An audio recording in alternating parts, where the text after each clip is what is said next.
אם אתם מתעניינים בהשקעות נדל"ן בארצות הברית, ודאי כבר בדקתם את סוגי הנדל"ן האפשריים, כמו הנדל"ן המסחרי, ואולי אף שקלתם להשקיע בחללי משרדים. כדי ללמוד על אפשרויות ההשקעה במשרדים בשוק האמריקאי, נשוחח עם מארק ווילקו, נשיא חברת M&J Wilkow. Hello, Mark. Hello. Tell us about M&J Wilkow and the kinds of properties that make up your investment portfolio. M&J Wilkow is a full-service real estate company. We've been in business for 75 years. It's a family-owned business. I'm the fourth generation. Two of my children are the fifth generation in the family. And our portfolio is principally made up of office and retail properties.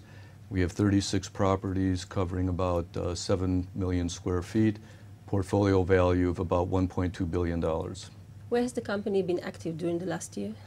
We're very active in what is called the value-add and opportunistic space for office buildings. So we like to buy office buildings that have a significant vacancy or even sometimes completely empty in strong markets, office properties that have strong building systems and amenities that we can buy very cheaply. And if we can buy them very cheaply, we can fix up the buildings and lease them at a rent that's very competitive in the particular market. Can you explain what you mean by value-add and opportunistic and why secondary markets? Yes, of course. Opportunistic typically refers to buildings that are completely vacant, and value-add would refer to buildings that are partially leased but have a significant vacancy.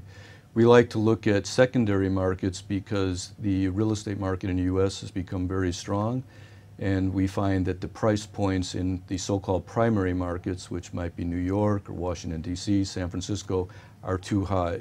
So we will look at office markets like Pittsburgh, Atlanta.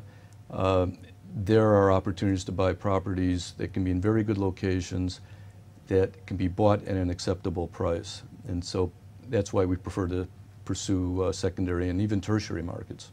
Isn't investing in an empty building terribly risky? It can be risky, but it's not as risky as buying land, because when you buy land, you have to anticipate where the market will be by the time you do all of your pre-development work, and then it takes time to build a building. So when we buy an empty building or a substantially empty building, subject to whatever renovation work we have to do, we're ready to take it to market, so there is not as much risk. And also we will mitigate that risk by typically buying those properties on an all-cash basis, because they're not generating either no income or very little income to cover debt service. In light of the incremental risks associated with value-add or opportunistic, what kind of yields can be expected from these kinds of investments? But typically these properties, in our view, they're not what we call legacy assets, which are assets that which are almost unique, very hard to replace, and we prefer to hold them for a long time. With value-add and opportunistic assets, they're typically more like commodities. So we create the value and then we sell them often within a 2 to 3 year holding period. And our yields for that, we like to project out internal rates of return in the mid to high teens. Thank you very much, Mark. And thank you.